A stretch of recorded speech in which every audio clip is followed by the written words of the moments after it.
Ma come titolo abbiamo scelto Gettiamo l'ancora.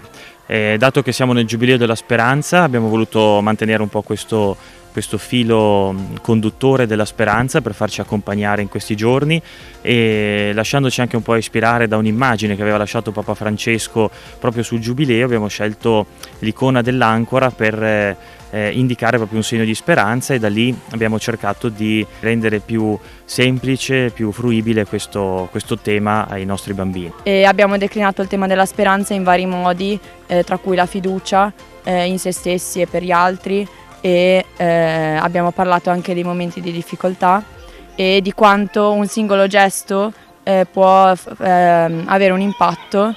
La speranza è qualcosa in cui puoi sperare, che può accadere, ma con impegno e fatica. Perché l'ancora è simbolo di speranza, io lancio l'ancora e così mi attacco e così cammino più facilmente.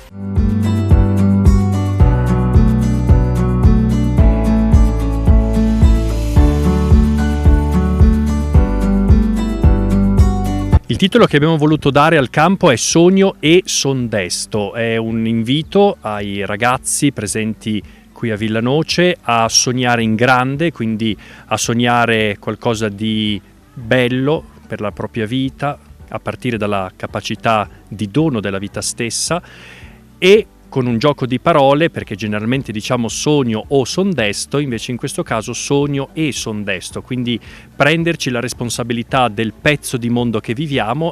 Un mio grande sogno è diventare una ballerina professionista, e questo campo mi ha fatto capire che comunque i sogni non si fanno soltanto mentre si dorme, ma anche mentre siamo svegli. Per me il mio più grande desiderio è diventare una criminologa da grande. Ho capito che affrontando le mie più grandi paure